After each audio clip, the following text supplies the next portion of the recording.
Assalamualaikum warahmatullahi wabarakatuh.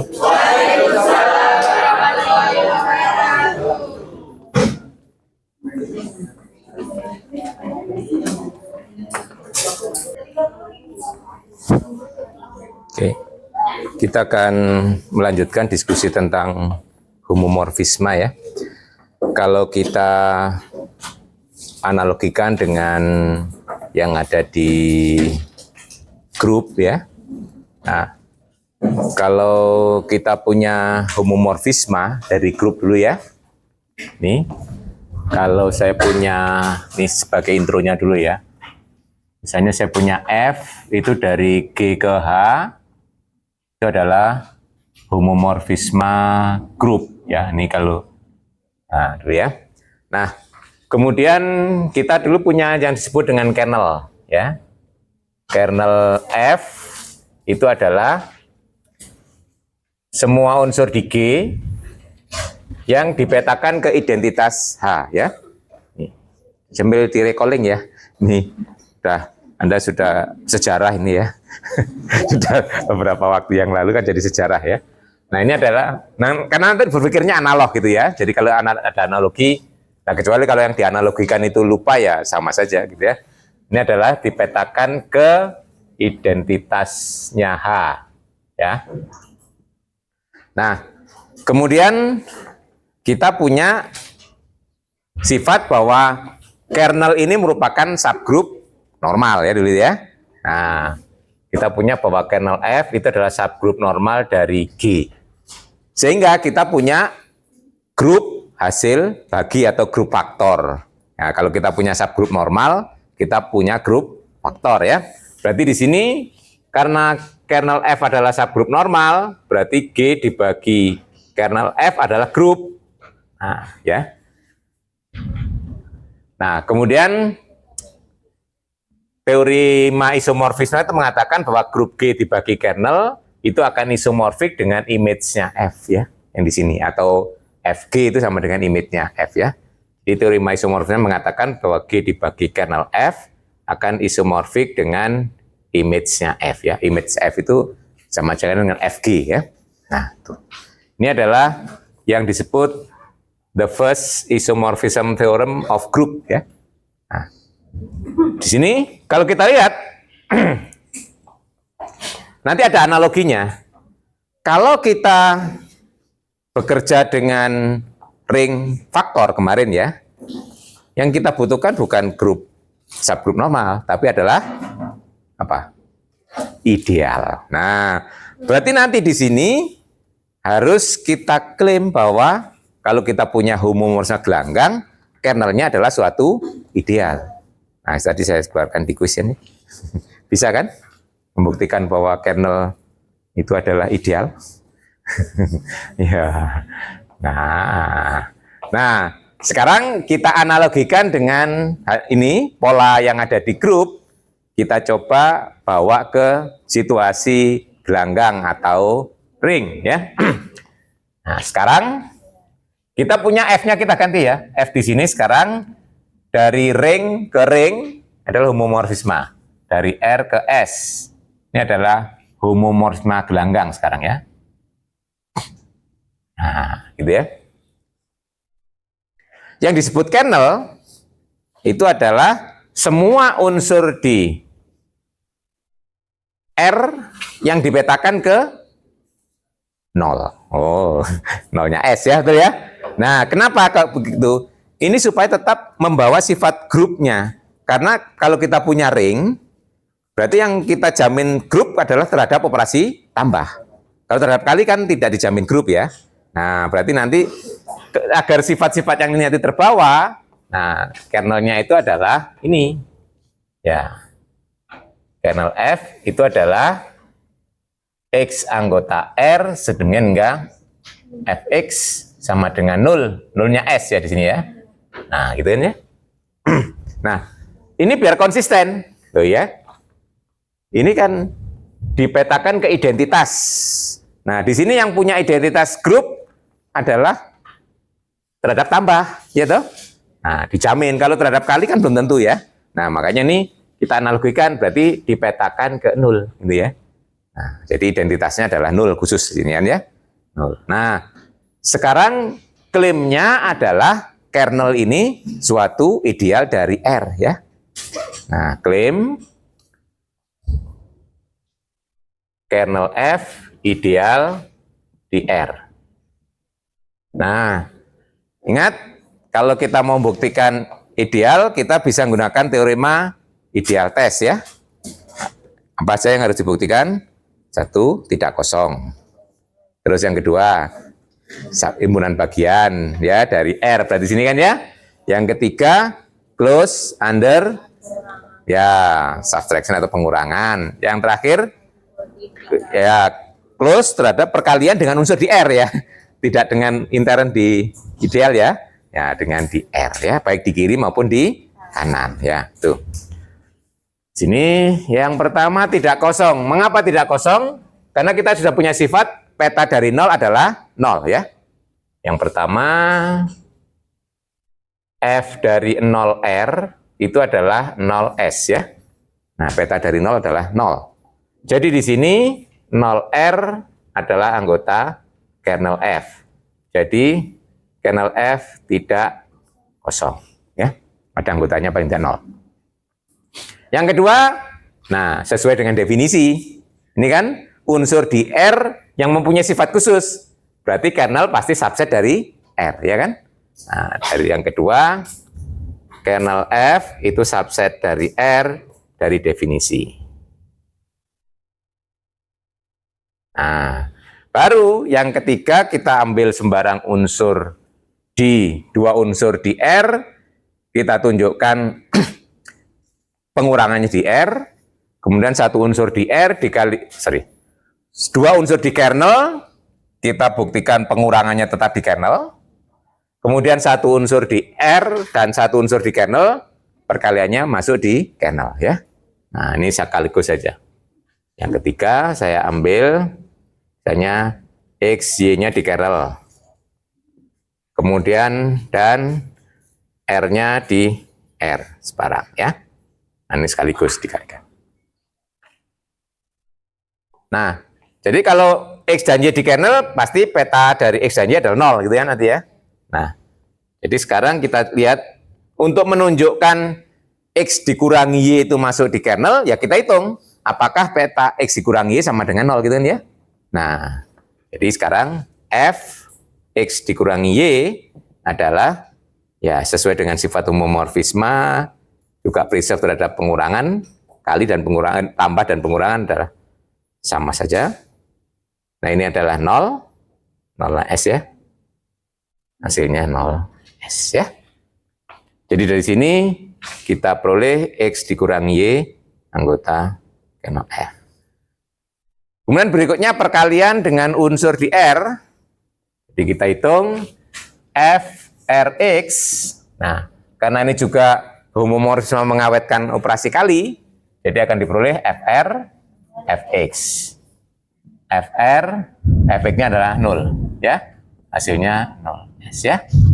Dari sini berarti Rx anggota kernel R. Demikian juga yang perkalian dengan R di kanan, Fxr, Fx, Fr sama dengan 0S kalikan Fr. Nah, jadi Xr juga anggota kernel. Nah, dari kriteria ideal test, kita ambil kesimpulan bahwa kernel F adalah ideal ya dari R.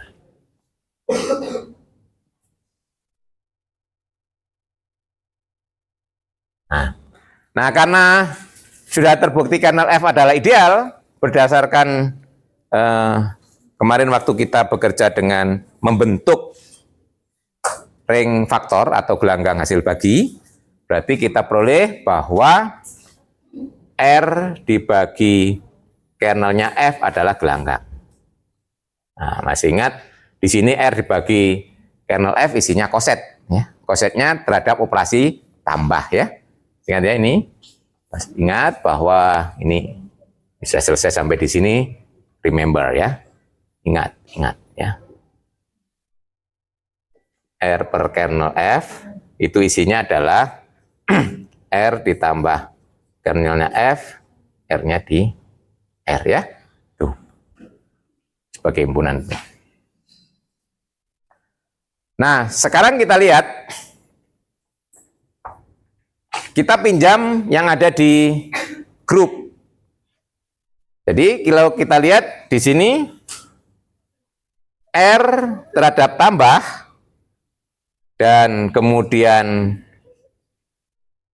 S terhadap tambah itu adalah grup. Betul ya? Ya. Karena R dan S adalah gelanggang, berarti terhadap tambah masing-masing adalah grup. Bahkan ini adalah grup Abel atau grup komutatif ya. Nah, kemudian kernel F itu kan ideal. Berarti karena ideal berarti subgrup terhadap tambah. Karena komutatif berarti subgrup normal, ya toh? Kita punya akibat dari kernel itu adalah ideal, berarti kernel F terhadap operasi tambah adalah subgrup normal dari R terhadap tambah. Nah, jadi terhadap operasi tambah memenuhi kriteria di sini, ya kan? Terhadap grup ya. Nah, jadi menurut teorema isomorfisme di grup, jadi nanti kalau terhadap operasi tambah, ya, jadi terhadap operasi tambah, nah berlaku teorema isomorfisme terhadap grup, ya kan? Nah, berlaku ini ya. Nah, berarti R dibagi kernelnya F itu ya akan isomorfik dengan image-nya F. Tapi semuanya terhadap operasi tambah. Nah, berarti tugas kita ringan. Tinggal menunjukkan apakah yang dibuktikan di sini dulu, tinggal prinsip operasi kali ya. Nah, paham ya? Jadi di sini kan berarti kalau kita buat sketsanya, ya sketsanya kan berarti R terhadap tambah dulu ya. Ini berarti F, ini berarti S terhadap tambah. Kemudian di sini R per kernel F, tapi terhadap operasi tambah, gitu ya. Nah, baru ke sini kan ya. Nah, ini teorema isomorfisme kan mengatakan begini ya. Nah, jadi ini semuanya terhadap operasi tambah. Nah, sekarang tinggal melihat. Nah, kalau konstruksi pemetaannya kan sama ya kan? Nah, sama. Berarti tinggal membuktikan apakah diagram ini yang tambahnya terutama yang ininya jelas ya. Preserve operasi kali ya, gitu aja. Kalau ini preserve kali terutama yang ini ya, yang kita konstruk yang ke bawah dan ke sana. Kalau yang ini kan given ya. Ini udah preserve operasi kali kan? Nah, apakah yang ke bawah ini dan yang mojok ini adalah preserve operasi kali? Kalau ya, selesai tugas kita kan. Nah, di situ. Jadi teorema isomorfisme ring tinggal pinjam dari apa yang dibuat grup. Ya. Kalau dari atas ke bawah, ini sesuai dengan definisi operasi kali yang ada di faktor, ya toh? Yaitu operasi kali koset. Baru ini ke sana, sesuai dengan definisi pemetaan di sini ya. Ya.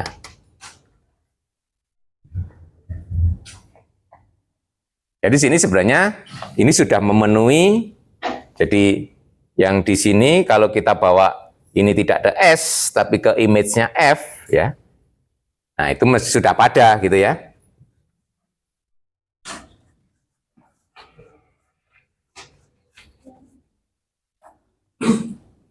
Jadi sekali lagi, jadi hipotesis kita dengan homomorfisme gelanggang berarti memenuhi hipotesis terhadap grup tapi terhadap tambah ya, operasi tambah. Jadi dulu kita sebut apa ini? Ini di sini natural, yang di sini F garis gitu ya. Nah, waktu didefinisikan. Nah, saya kira membuktikan yang ini mudah ya. Klaim operasi ya pemetaan yang di sini dari R ke R per kernel. Nah, Yang definisi apa di sini dulu? R dipetakan ke R ditambah kernelnya F ya. Klaim bahwa ini adalah preserve mengawetkan operasi kali.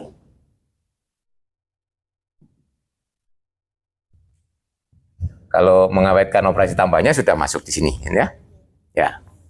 Ya tinggal ini aja. Jadi kalau saya punya R1 ditambah kernelnya F, kemudian R1 dari R ya. Kalau saya punya R1 R2 di anggota R, berarti di sini ya dari R1 R2 ya menurut definisinya adalah ini adalah R1 R2 ditambah kernelnya F. Kemudian sesuai dengan definisi operasi kali yang ada di koset, ini akan sama dengan R1 ditambah kernelnya F dikalikan R2 ditambah kernelnya F. Jadi ini akan jadi peta dari R1 dikalikan peta dari R2. Oke, jadi yang ini sudah preserve operasi kali. Tinggal ini juga ya. F garis, ingat ya. Klaim yang kedua F garis ini kan dari R per kernelnya F ke S. Ingat dulu pemetaannya adalah di sini R ditambah kernelnya F dipetakan ke FR ya. Itu ya definisinya. Nah, ini harus dibuka lagi di grupnya ya. Nah, jadi kita klaim bahwa ini juga mengawetkan operasi kali.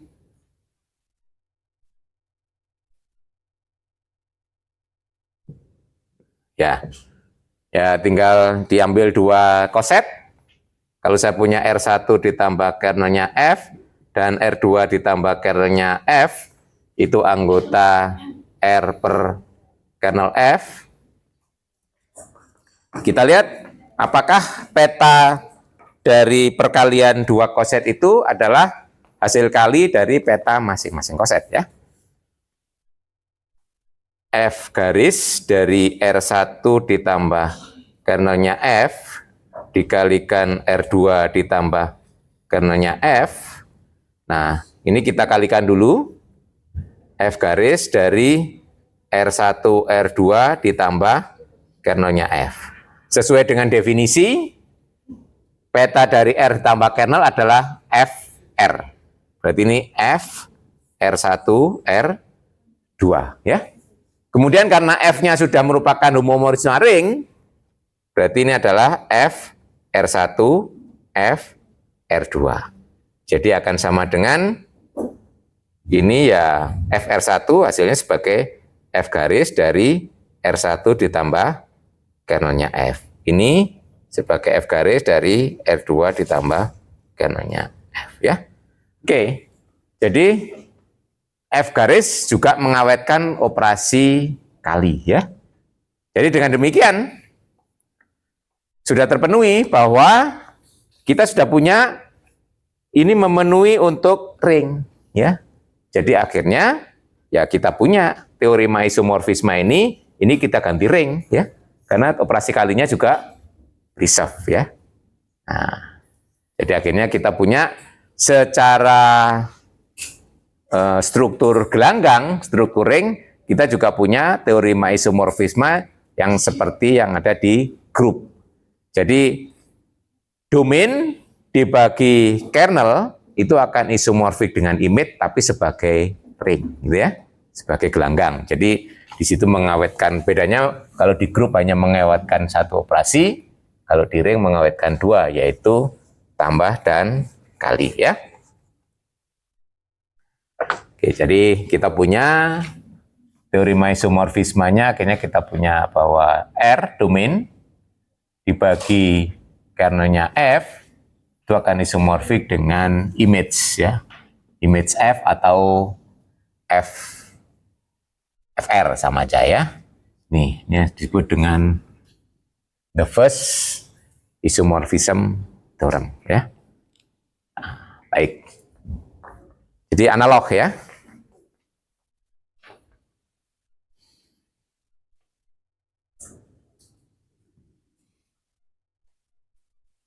Nah, analogi itu sebenarnya juga penggunanya tadi saya keluarkan di soal nomor 2 ya.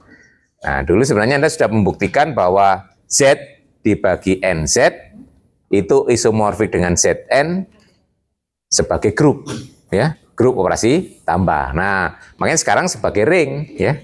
Nah, sebagai ring kita bisa menggunakan teorema isomorfisme ini ya kan? Berarti pemetaannya sebenarnya tetap seperti yang kita pakai di grup dulu ya, yaitu apa? Dari Z ke Zn, X dipetakan ke kelasnya X. Kita tunjukkan idealnya, ya apa? Kernelnya adalah NZ. Selesai, gitu ya, sama ya. Cuma kalau dulu hanya dibuktikan dia homomorfisme grup, sekarang harus dibuktikan sebagai homomorfisme ring. Harus berisep tambah dan kali, gitu aja.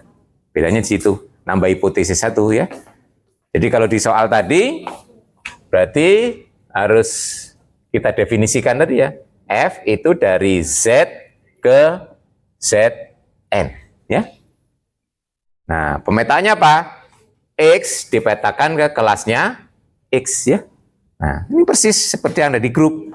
Cuma sekarang harus dibuktikan F ini adalah homomorfisme ring atau homomorfisme gelanggang gitu ya.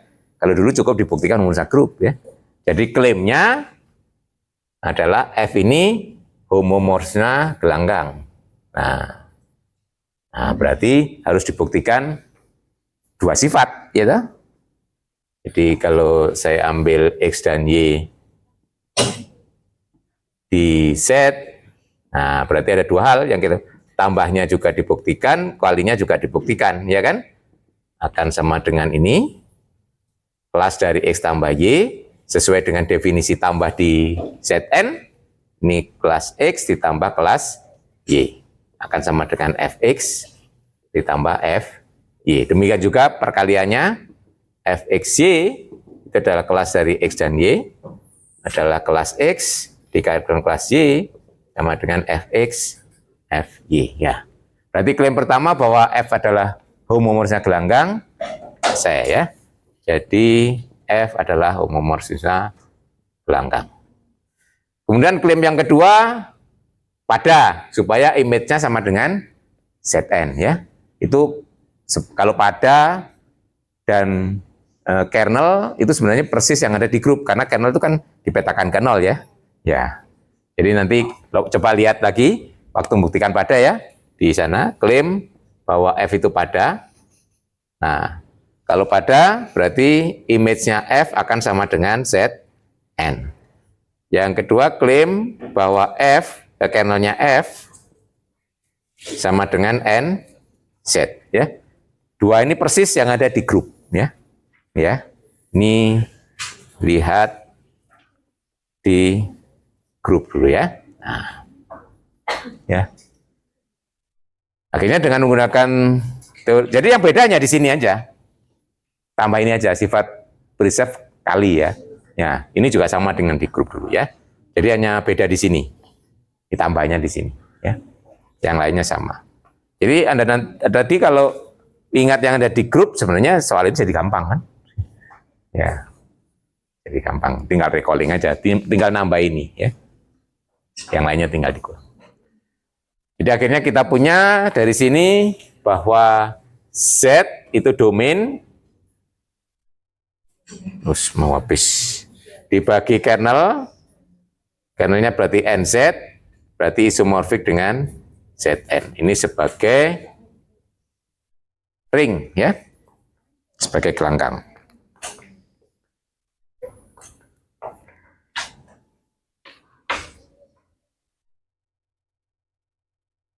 Nah, seperti di grup yang second dan third itu masuk di soal ya.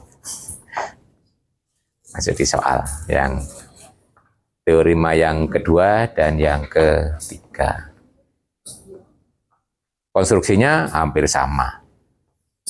Cuma simbolnya aja, kalau dulu dua subgrup dikalikan ya, KL gitu ya. Kalau sebagai ideal bukan ideal dikalikan ideal, tapi ideal ditambah ideal ya. Kalau lihat redaksi dari teorema isomorfisme ya. Karena operasi terhadap grupnya adalah tambah. Ideal kernelnya itu terhadap operasi tambah.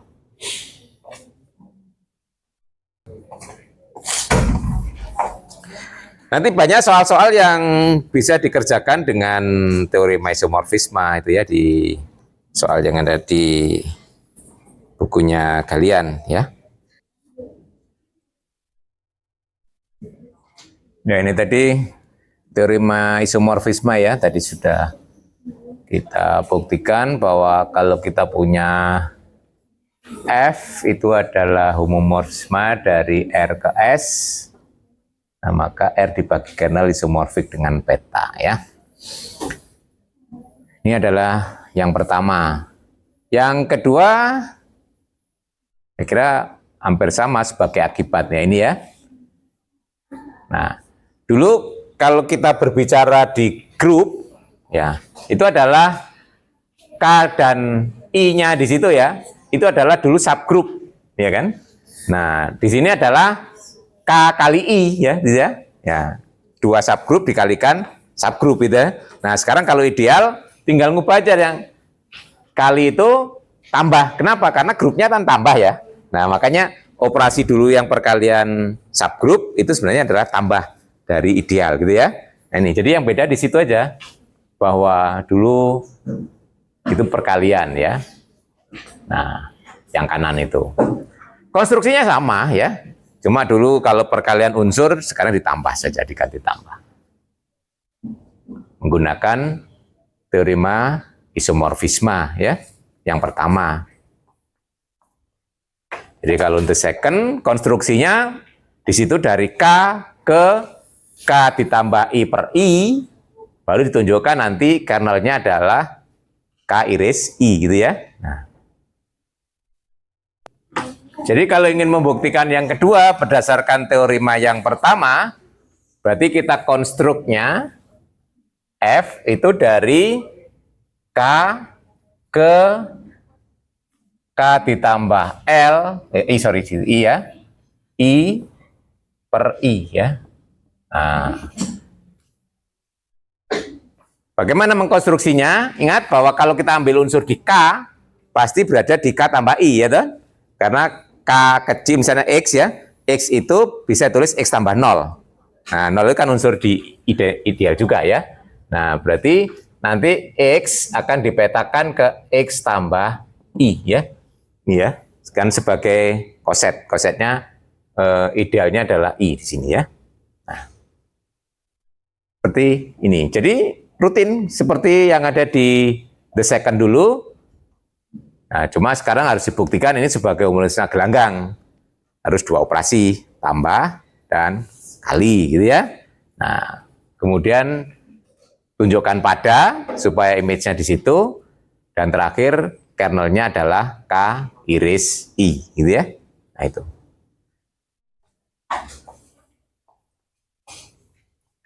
Jadi kalau ingin membuktikan sebagai homomorfisme gelanggang terhadap operasi kali, jadi kalau saya ambil X dan Y itu anggota K, berarti F dari X ditambah Y kan sama saja dengan, nah kalau ini saya kira nggak susah ya, X ditambah Y ditambah I ya. Nah ini saya menggunakan definisi tambah yang ada di ini ya. Ini akan sama dengan X ditambah I ditambah Y ditambah I ya. Jadi akan sama dengan Fx ditambah Fy. Demikian juga operasi kali. Xy ditambah I akan sama dengan X ditambah I dikalikan Y ditambah I. Ini operasi yang ada di koset ya, operasi koset. Jadi akan sama dengan Fx, Fy ya. Jadi F adalah homomorfisme gelanggang. Ya. Kemudian klaim pada ya. Pada berarti kalau saya ambil sembarang unsur di sini, ya, apa? Z, ya. Kalau diambil Z itu unsur di K tambah I per I. Berarti Z itu bisa ditulis sebagai apa? Berarti Z akan sama dengan misalnya A ditambah B, ya kan? Karena berada di sini kan dua unsur ya. Tambah dua unsur, terus baru ditambah I, ya. Karena dia koset. Dengan apa? A-nya di K, B-nya di I, ya.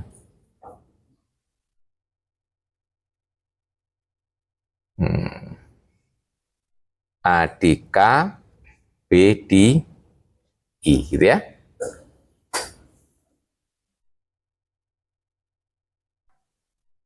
Nah, berarti A-nya kan di K. Kita klaim bahwa, ya, ini nanti peta dari A itu adalah sama dengan Z, gitu ya. Jadi pada nanti kalau sembarang unsur Z, ya. Jadi kita sudah menemukan unsur di K.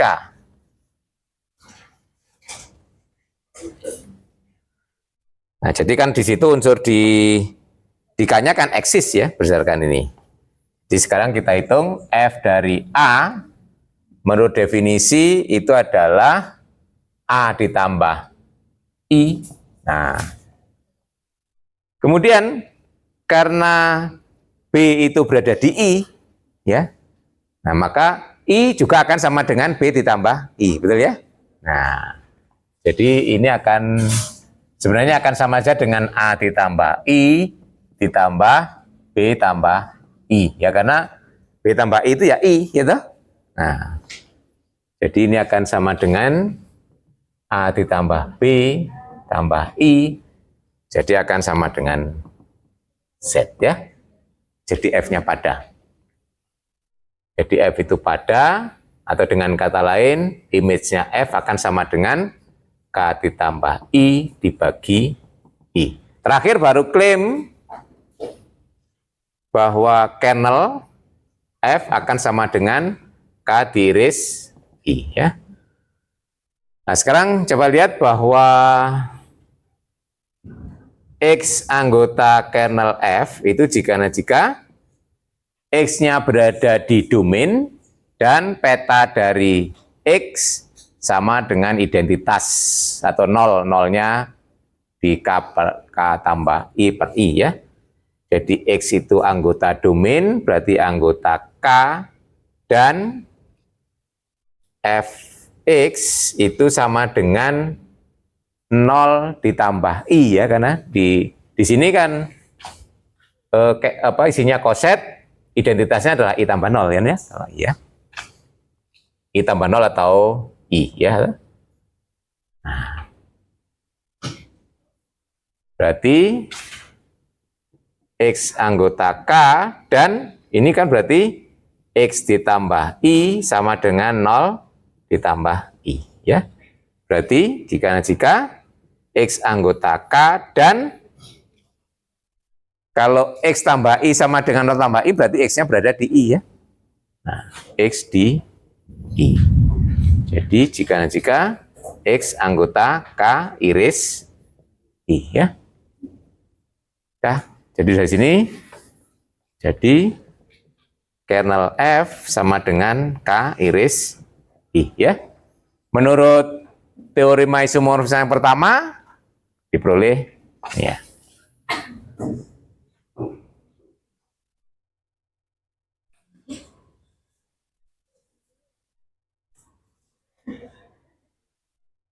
Nah, berarti domain K dibagi kernel akan isomorfik dengan image, kemudian adalah K ditambah I per I, ya.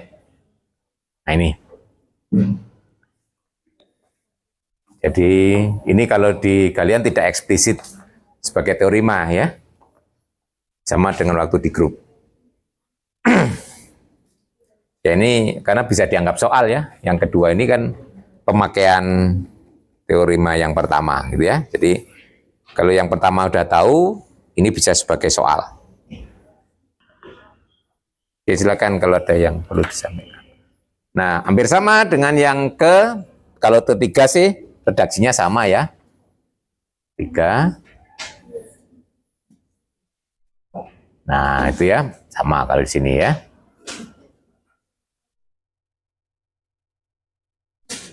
Ini konstruksinya persis yang ada di grup, cuma tinggal satu buktinya adalah tinggal dibuktikan sebagai gelanggang, yaitu tinggal ditambah waktu membuktikan homomorisme, tinggal ditambah terhadap operasi kali. Masih ingat dulu konstruksinya di grup, coba dibuka yang di grup. Yang membuktikan yang the third. Kan kita buat pemetaan di sini berarti dari R per I ke R per K, ya toh? Nah, kemudian ditunjukkan nanti kernelnya adalah K per I gitu ya. Nah, itu. Coba dilihat kembali yang ada di grup konstruksinya ya. Jadi dibuat pemetaan dari R per I ke R per K, ya toh? Nah, kalau dulu perkalian itu ya nulisnya ya sekarang ditambah aja kan ya. Berarti di situ R ditambah I dipetakan ke R tambah K, ya toh? Nah. Jadi apa? R kecil I, R kecil tambah I dipetakan ke R kecil tambah K, gitu ya. Nah, itu sis ya. Jadi ini nggak banyak berubah sebenarnya ya. Jadi yang dari R per I ke R per K,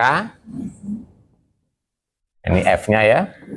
Di sini R ditambah I dipetakan ke R ditambah K. Cuma di sini harus dibuktikan well defined ya, kayak dulu di grup ya.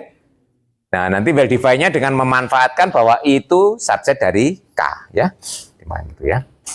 Nah, ini rutin saya kira buktikan bahwa ini satu well defined, yang kedua mengawetkan operasi tambah dan kali, kemudian tunjukkan pada berarti image-nya adalah R per K, yang terakhir tunjukkan bahwa kernelnya adalah K per I ya. Nah, berarti yang pertama well defined. F itu well defined. Ini perlu kenapa? Karena dari koset ya. Kemudian yang kedua preserve, operasi mengawetkan tambah dan kali.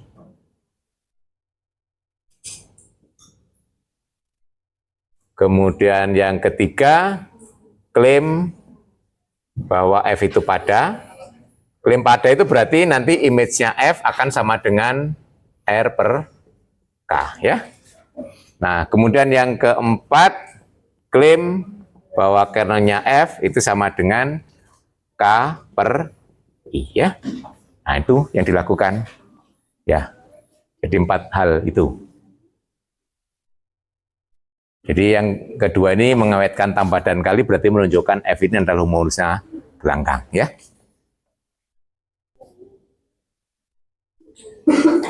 Nah, sekarang penggunaannya nanti dikaitkan dengan karakteristik dari suatu ring ya.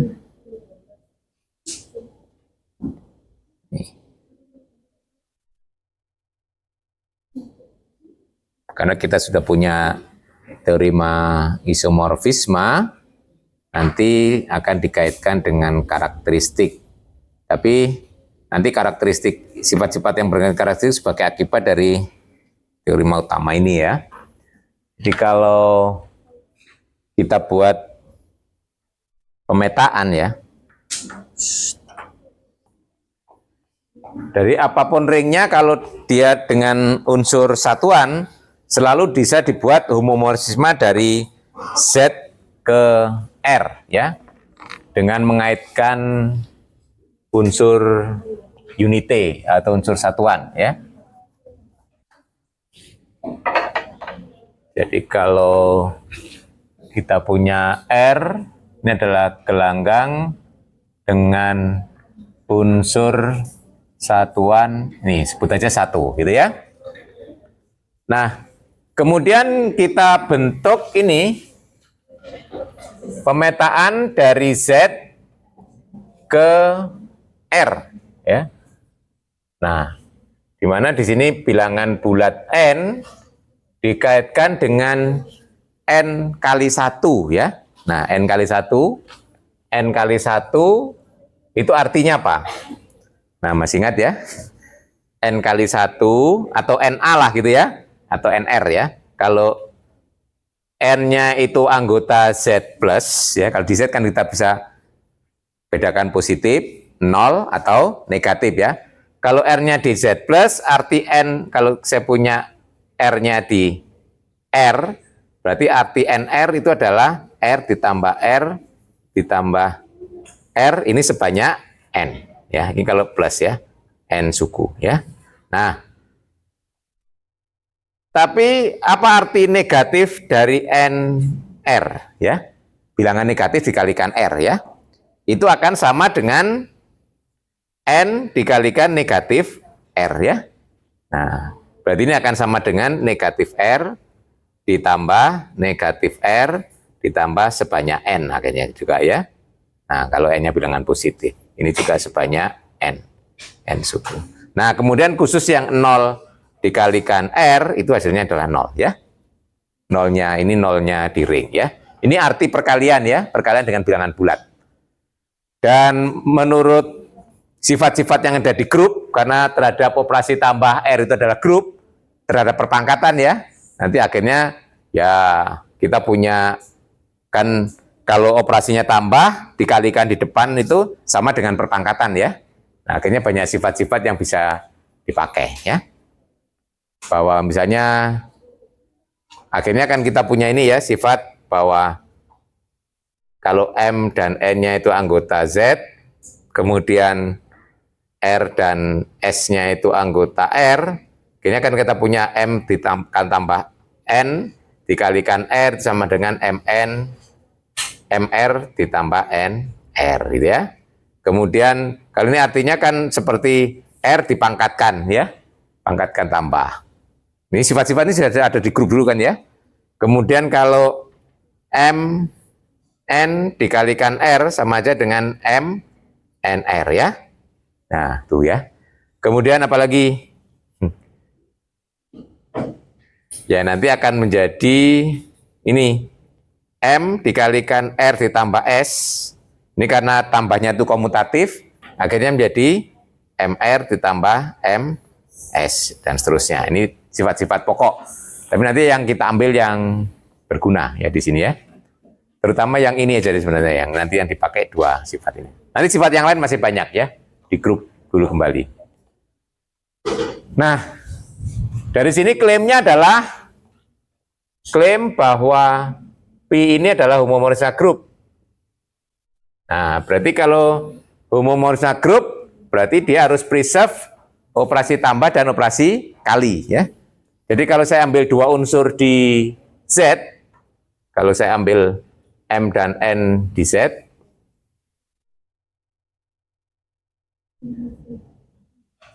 nah berarti P dari M ditambah N ya, berarti akan sama dengan M ditambah N1 ya.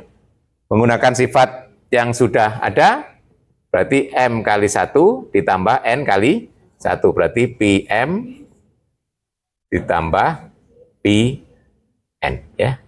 Berarti preserve tambah. Kali sekarang P dari M kali N itu kan sama dengan MN 1 ya. Satunya di sini aja ya. Nah, kalau ini menggunakan sifat ya yang ini ya, MN dikalikan AB sama dengan MA NB ya.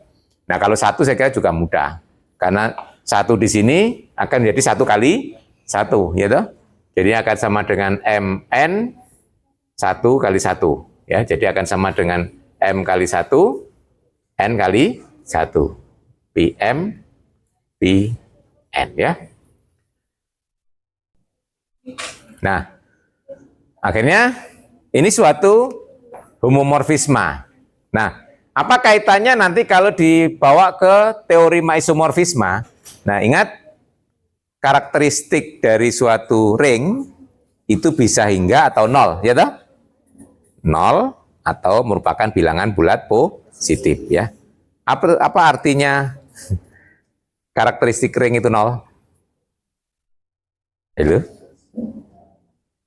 Nah, kebetulan ini kan ringnya dengan satuan, ya. Berarti bisa disimplifikasi langsung ke satu, toh?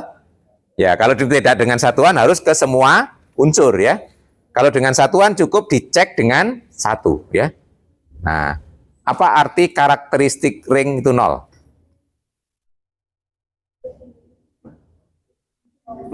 Nah, order dari satu terhadap tambah itu adalah tak hingga. Artinya tidak ada bilangan bulat positif n sehingga n dikalikan 1 sama dengan 0, betul ya?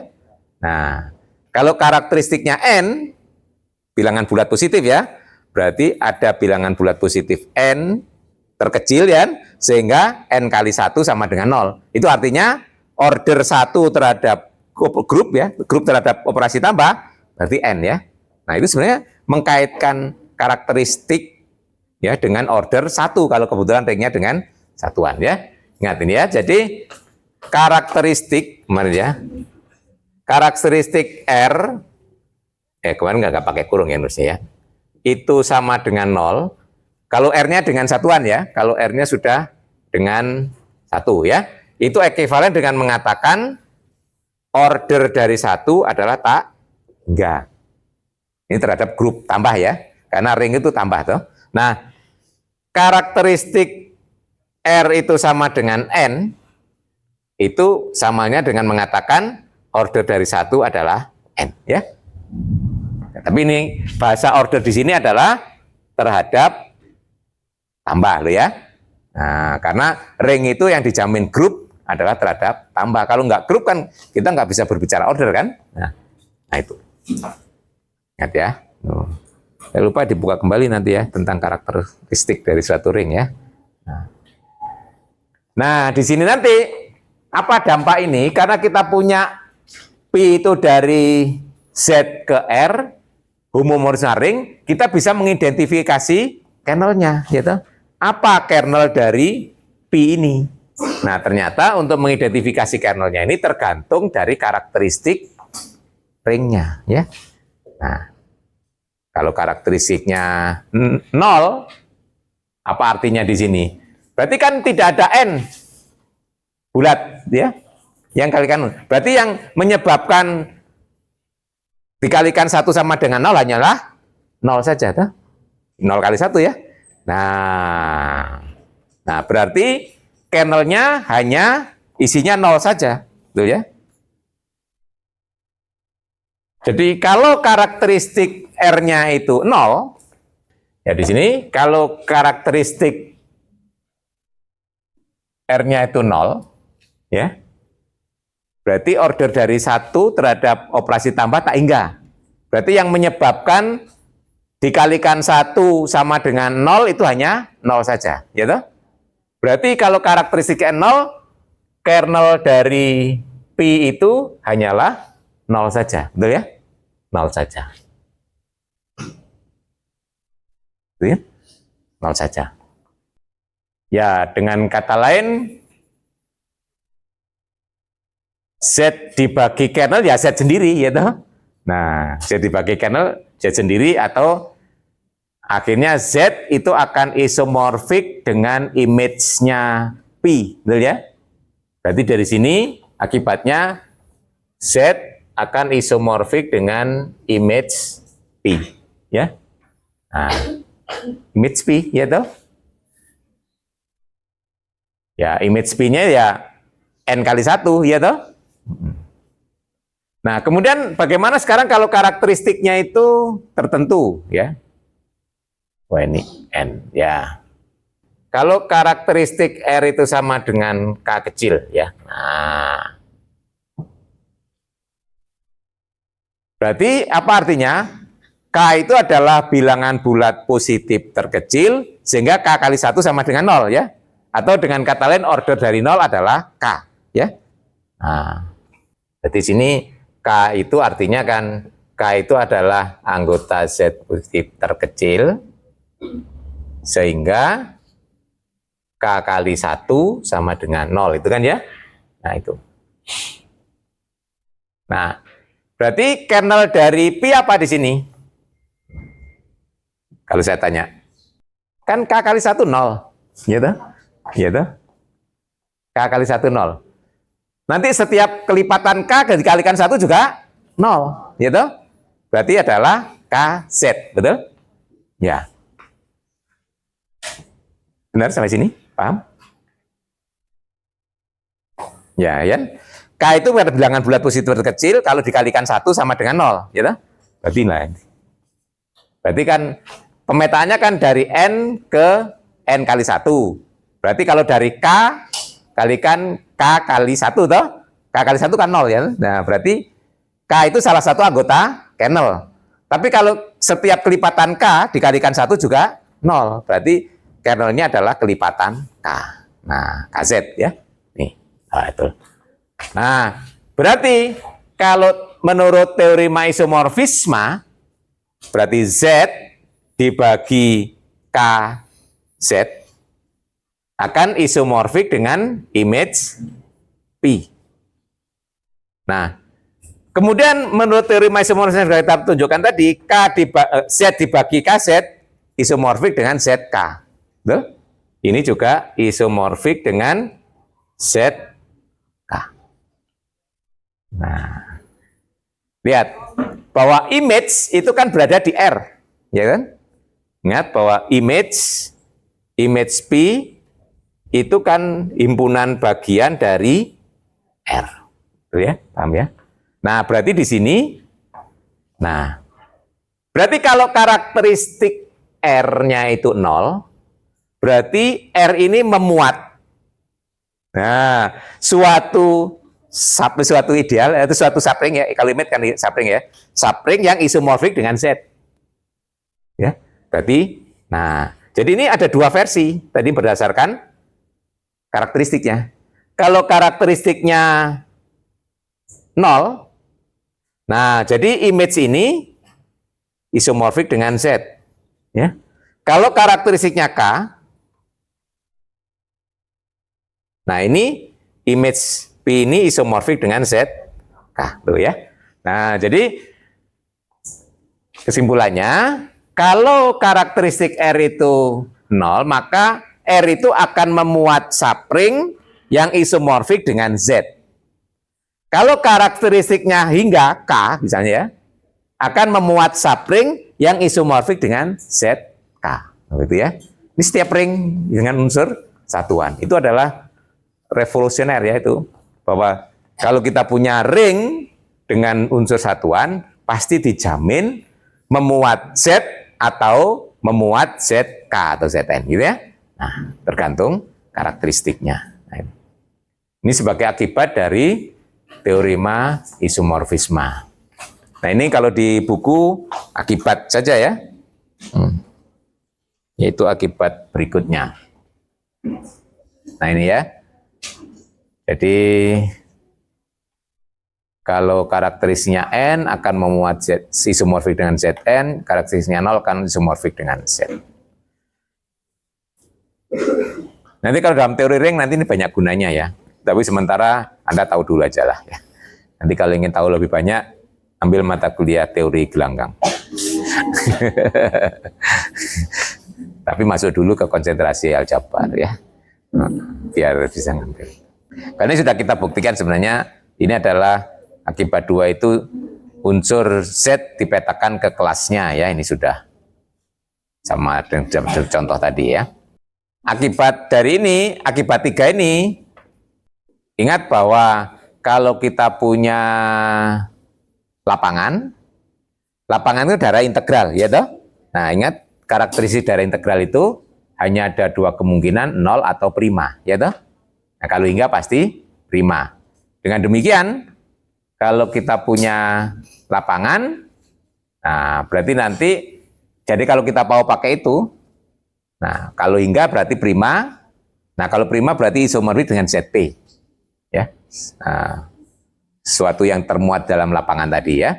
Nah, kalau 0 itu akan isomorfik dengan Q ya di situ. Nah, ini bisa ditunjukkan. Ini sebagai kelanjutan dari akibat yang tadi sudah kita buktikan. Teorema ini sudah dibuktikan tahun 1910 ya. Ini untuk field question itu nanti akan dibahas pada pembentukan lapangan berdasarkan pembagian, yaitu mirip konstruksi Q dari Z ya. Anda kan mengkonstruksi ya bilangan Q itu dari Z. Kan kita definisi bilangan rasional itu apa kalau Anda punya? Kan bilangan yang berbentuk A per B dengan A dan B-nya bilangan bulat ya. Nah, padahal A per B di situ bisa bervariasi. Nah, Anda punya konsep pecahan senilai itu. Nah, A per B. Nah, sebenarnya misalnya ya, saya punya 2/4 dengan 1/2. Itu bilangan yang sama atau beda? Ya, makanya di pecahan itu kita bukan mengatakan sama sebenarnya, itu adalah pecahan yang senilai. Nah, itu ya, senilai. Jadi wujudnya beda. Gitu? Kan 2/4. 1/2 loh, wujudnya beda toh. Itu tidak sama. Ya, secara barang kalau menurut matematik tidak sama, tapi mempunyai nilai yang sama. Nah, makanya kita di SD dulu diajari mengatakannya adalah pecahan yang senilai. Nah, itu ya.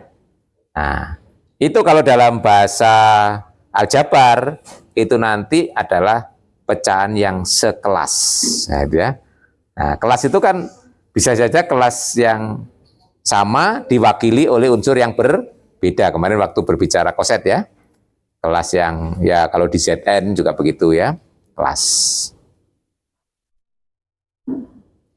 Nah, ini akan mudah-mudahan nanti ada sisa waktu itu kan ada di rencana kuliah itu yang topik-topik yang berkaitan dengan field ya.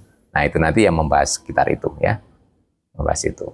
Itu sebagai pengayaan ya. Pengayaan. Tapi nanti sebelum ke sana ya sedikit mengulas tentang polinom. Mungkin 2 pertemuan cukup ya. Silakan kalau ada yang perlu dipertanyakan atau dikonfirmasi, perlu diklarifikasi. Ini kalau Anda lihat nanti konstruksinya persis mengkonstruksi pecahan ya dari daerah integral ke lapangan ya. Ini persis yang ada di pecahan. Cuma digunakan bahasa aljabar. Berarti pekan depan itu masuk ke polinom ya, bahas polinom. Jadi secara substansi sebenarnya sudah selesai nih materi secara intinya ya. Jadi itu adalah pengayaan, jadi mulai polinom dan nanti sekitar field ya.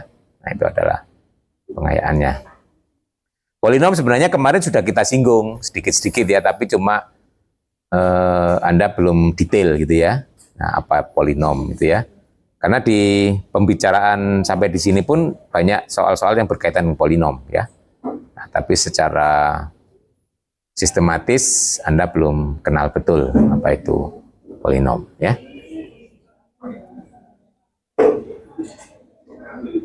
Kalau di sekolah menengah Anda kan punya polinom itu atas real kan ya. Nah, kalau di contoh yang di grup yang di bukunya kalian ini kan nggak harus atas real kan, atas Z juga ada, atas Zn gitu ya. Nah, itu nanti berarti harus kita bahas secara umum. Jadi yang dulu bilangan real itu bisa diganti dengan Z, bisa diganti dengan Zn. Nah, itu semuanya strukturnya adalah ring gitu ya. Jadi nanti kita akan berdiskusi berikutnya itu adalah polinom atas suatu ring komutatif gitu ya. Nah, itu polinom atas suatu ring komutatif sehingga kita bisa membahas lebih leluasa. Jadi kalau ringnya diganti bervariasi gitu ya. Karena ring yang kita punyai ring komutatif dengan satuan itu kan kita sudah punya banyak ya. Dari selain R, ada lagi C, ada lagi Q, ada Z, ada ZN, ya. Nah, kemudian masih banyak lagi yang lain, ya. Nanti kalau di aljabar itu biasanya daripada kita bahas one by one gitu ya, nah dibahas aja secara keseluruhan teorinya. Jadi semua tadi antara R, Q, C, Z, Zn itu adalah semuanya adalah termasuk ring komutatif dengan unsur satuan. Berarti dalam teori kita bahas saja polinom atas ring komutatif dengan satuan, gitu ya. Nah, baru nanti spesial case-nya bisa kita variasikan ringnya, gitu ya, secara khusus-khusus. Silakan, masih ada? Ya, nanti pertemuan berikutnya tentang gelanggang polinom ya. Nanti tergantung kalau polinomnya 2 kali pertemuan, ya nanti topik terkaitan lapangan bisa lebih banyak. Kalau nggak selesai ya lapangannya nggak banyak-banyak, nggak apa-apa. Oke, ya nanti untuk pertemuan berikutnya silakan dibaca tentang polinom ya. Di sana dilihat polinom atas ring komutatif dengan unsur satuan, gitu ya. Jadi nanti aplikasinya ya polinom yang sudah kita kenali, biar nanti memahami polinom yang dipakai di situ lebih mudah ya. Nah, biasanya yang berkaitan polinom itu yang sudah belajar di sekolah menengah apa? Tentang faktorisasi gitu ya. Nah, kemudian akar atau roots ya, root of polinom, nanti kaitan faktorisasi dengan akar dan seterusnya itu ya. Terus algoritma pembagian itu juga ada. Nanti apakah semua ring itu membolehkan algoritma pembagian, nah itu nanti dilihat ya. Tapi kalau ringnya dulu Anda pakai di sekolah menengah, itu adalah real, itu berlaku algoritma pembagian. Nanti yang dijamin tuh kalau di sini ya kalau lapangan ya, real itu kan lapangan, itu nanti akan berlaku algoritma pembagian. Kalau tidak lapangan hati-hati kita aja nanti ya. Oke, cukup ya untuk hari ini. Insya Allah ketemu lagi Rabu berarti. Rabu pekan depan. Untuk Senin mungkin kita gunakan asinkron aja ya Senin. Biar Anda nggak kalau sinkron nanti kasihan ya, libur-libur kok sinkron gitu ya. Anda sudah punya janji ngedit gitu ya. Nah, kalau asinkron kan nanti ya nanti Selasa atau Rabu atau Kamis ya bisa dikerjakannya ya. Oke. Insya Allah kita ketemu pekan depan. Assalamualaikum warahmatullahi wabarakatuh.